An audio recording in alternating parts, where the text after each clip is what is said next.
Dois assuntos importantes desta terça-feira aqui em Brasília. O primeiro assunto é um que já está sendo debatido, já está viralizando nas redes sociais, que é esse caso de corrupção envolvendo Bolsonaro. E um caso que envolve, inclusive, o governador de São Paulo, o Tarcísio. Muitas pessoas querem blindar o Tarcísio, querem colocar o Tarcísio como um presidenciável, e agora começam a surgir alguns podres envolvendo o Tarcísio e o Bolsonaro. Esse caso de corrupção envolve o afundamento, o naufrágio de um navio com bois. Foi gasto milhões ali e nada aconteceu.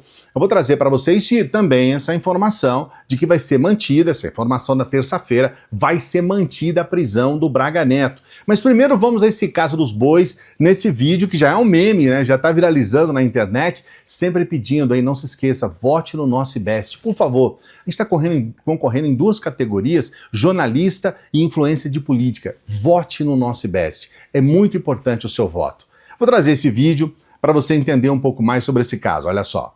Corrupção no governo Bolsonaro? Quem poderia imaginar uma coisa dessas? O governo Bolsonaro contratou uma empresa por 44 milhões e 600 mil reais para a retirada do navio que naufragou na região de Barcarena, no estado do Pará, a 40 quilômetros de Belém, carregado com mais de 4.900 bois vivos. O governo chegou a pagar 18 milhões e 100 mil reais à empresa em 2020 e em 2021, como mostram dados públicos do Portal da Transparência. Mesmo assim, quase 10 anos depois do naufrágio, a embarcação segue afundada no Rio Pará.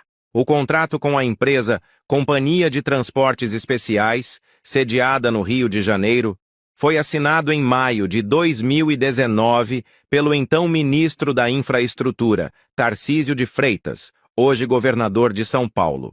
Compartilhe com o seu amigo bolsonarista, quem sabe ele tenha alguma ideia de onde foram parar esses 18 milhões. A gente está falando de um caso de 18 milhões de reais. O próprio Tarcísio poderia falar de onde está esse dinheiro, aonde está esse dinheiro, A gente quer saber, Tarcísio, aonde está esse dinheiro? Seria uma boa. 18 milhões de reais. Todo dia aparece um novo caso de corrupção do Bolsonaro. Eu acho engraçado que ainda tem bolsonarista que diz, olha, ele não rouba, ele não faz, ele é honesto, pelo menos ele não é corrupto. E os casos de corrupção transbordam, E esse naufrágio aí desse navio, desse barco também é um pouco do naufrágio da moral do Bolsonaro, que inclusive está irritando até os próprios generais, até o próprio exército, porque ele andou dizendo aí que se arrependeu de colocar militares no governo, deixou o pessoal pé da vida, deixaram ele, botando um ovinho de raiva. O comentário, olha só. Vou ler para vocês aqui algumas frases. Ele diz assim, se hoje eu voltasse militar só no GSI, que é o Gabinete de Segurança Institucional, nem na defesa eu botaria militar. E por que ele está dizendo isso? Ele disse que daria preferência a ministros que tivessem experiência política e comparou a condução da Casa Civil sob Braga Neto com a do Ciro Nogueira. Ciro Nogueira, presidente do Progressistas, Braga Neto, um general militar aposentado. Aí ele diz assim, o Braga Neto foi chefe da Casa Civil, mas não sabia conversar com os caras. Ele está falando do Congresso, está falando da política. E ele também diz que a relação com o Supremo seria diferente. Aí diz Bolsonaro, tem que ter relacionamento com o Supremo e ponto final, por mais que a gente tenha arestas com alguns. Palavras do ex-presidente Bolsonaro, Thomas. Imagine só como isso caiu entre os militares. Eles me lembravam da frase que eles usam, e eu já contei esse bastidor aqui, que é Bolsonaro definitivamente não carrega ferido. Se ele puder, ele vai abandonando no meio do caminho para ele se salvar. Sadia, essa música me lembra uma música do Roberto Carlos, daqui para frente tudo vai ser diferente. É óbvio, se eu voltar, como ele não vai voltar, ponto, terminamos essa história sobre o que ele faria caso ele voltasse a ser presidente. Mas eu acho que tem essa questão principal, mas eu acho que tem uma sinalização do tipo, hoje, quem que o Bolsonaro precisa de apoio? Ele precisa de apoio dos políticos.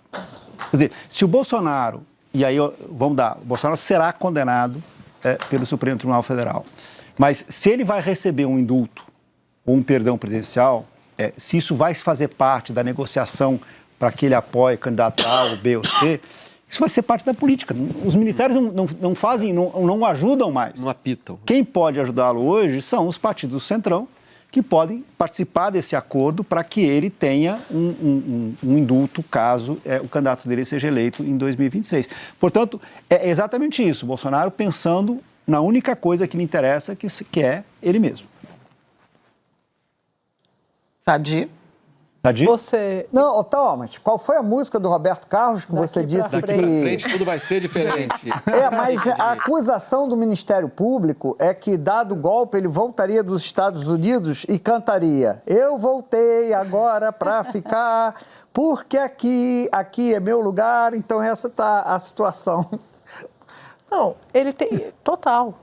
Agora, eu tô rindo porque... Desconcentrou um pouquinho. Vai. Gente, voltando à terra. Não é só no intervalo. Bom, já tiquei, já consegui, já bati minha meta de hoje, posso ir embora. Bolsonaro não tinha grupo político. Então, na verdade, ele não tinha com quem... É uma coisa muito parecida com o que, guardado as devidas proporções, mas Lins me corrija se eu estiver errado, com o Trump no primeiro mandato dele, quando ele diz: cheguei em Washington, não conhecia ninguém, eu era um cara de Nova York. Bolsonaro era um cara da política, 30 anos no Congresso, mas ele não tinha grupo. Olha, na verdade, tem pessoas até dizendo que o fato do Freire Gomes ter tentado livrar a barra, especialmente do Garnier, foi também em função do fato do Bolsonaro ter abandonado esse barco aí. Muitas pessoas estão dizendo: olha, eles vão deixar a gente à míngua exatamente como o Bolsonaro fez com o seu ajudante, com o Mauro Cid. E agora, mais do que nunca, eles têm certeza disso. Então o Bolsonaro foi lá, usou e abusou, e agora está nessa situação. E eles estão realmente querendo entender o que está acontecendo. Isso não é nada bom. Especialmente porque nós tivemos essa informação. O Braga Neto vai continuar preso. Eles estão tentando de todas as formas livrar a barra do Braga Neto, até colocar lá uma prisão domiciliar, mas não está dando certo. Olha só. A Procuradoria-Geral da República acabou de se manifestar pela manutenção da prisão do general Braga Neto, investigado por atrapalhar as investigações da tentativa de golpe.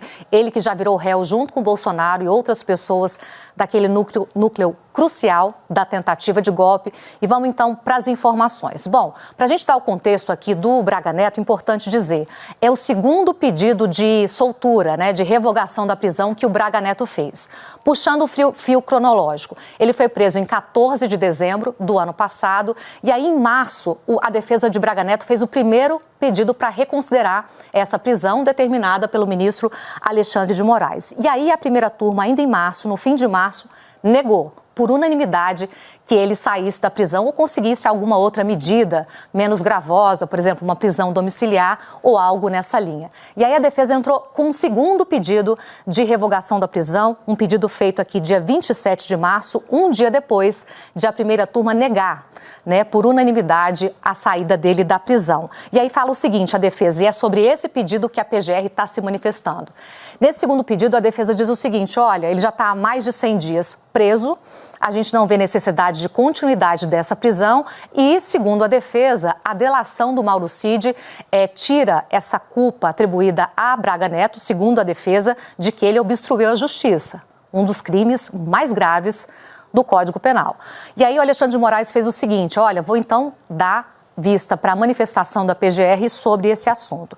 E a PGR entende o seguinte, que apesar dele estar preso desde dezembro do ano passado, ele tem que continuar preso. Por quê? O pedido não apresenta novos elementos que causem um cenário novo e ele saia da prisão, mesmo que seja por uma domiciliar, e que nada mudou em relação ao entendimento anterior.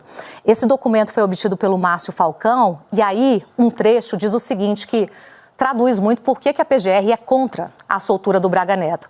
Porque diz o seguinte, que não dá para o Braga Neto usar outras medidas diversas da prisão, tipo prisão domiciliar, ficar com tornozeleira. Porque as tentativas do investigado de embaraçar a investigação em curso denotam que é imprescindível essa medida extrema, ou seja, a prisão em regime fechado, dado que somente a segregação do agravante, ou seja, tirá-lo, né, do convívio de outros investigados e do convívio público é que vai garantir o fim da prática de obstrução de justiça. E aí a PGR termina dizendo o seguinte: o quadro de fatos denota, assim, que há risco de continuidade delitiva por parte de Braga Neto, o que traz à espécie o elemento de contemporaneidade. As coisas tendem a piorar muito para os golpistas. Eu quero só lembrar você, claro que você sabe disso, mas eu quero te lembrar, o Braga Neto, ele foi candidato a vice na chapa do Bolsonaro. Não é qualquer coisa, gente. É um sujeito que estava muito próximo ao Bolsonaro. Esse sujeito já está preso e vai continuar preso. É uma situação que muitas pessoas até agora estão tentando entender, porque não conseguem perceber ainda a gravidade do que está acontecendo. Com essa situação toda, dessas denúncias em cima do Bolsonaro, a gente pode ver, pela primeira vez, um presidente da República um ex-presidente da República ser preso por golpe de Estado aqui no Brasil. É uma situação gravíssima. Coloca aqui nos comentários o que você pensa a respeito disso. Não se esqueça de dar o like no vídeo, de se inscrever no canal. Não se esqueça de votar no nosso IBEST, a gente está concorrendo em 2 categorias, então é o primeiro comentário fixado e também aqui na descrição do vídeo. Vote no nosso IBEST, dê essa força pra gente. A gente também tem aquela dica especial da renda extra. Se você quiser, agora, nesse momento, você pode entrar aqui também nesse primeiro comentário fixado. Tem um link para você ir direto para o WhatsApp e eu mesmo vou explicar para você como que você trabalha da sua casa, no dia que você quiser, na hora que você quiser, no tempo que você quiser, e você pode ter um dinheirinho a mais todo mês aí para você, R$300, R$500, R$1.000, todo mês para você nessa renda extra, trabalhando no horário que você puder trabalhar apenas com o seu celular, que é o que eu acho mais bacana. Todo mundo tem um celular agora, você pode trabalhar com o seu celular, tá bom? E a gente sempre pede para as pessoas que chegam no final dos vídeos para que ajude o nosso trabalho. Seja um membro do canal, um apoiador, uma apoiadora do nosso Apoia-se. Ajude a gente, dê uma força para a gente continuar trabalhando aqui por intermédio de uma doação pelo Pix. Todos os dias a gente está aqui trabalhando para você, dessa vez aqui diretamente de Brasília. Daqui a pouquinho a gente volta com mais informações. Salve progressistas, eu sou o Clayson e se você gostou desse vídeo, você também vai gostar desse vídeo aqui, ó.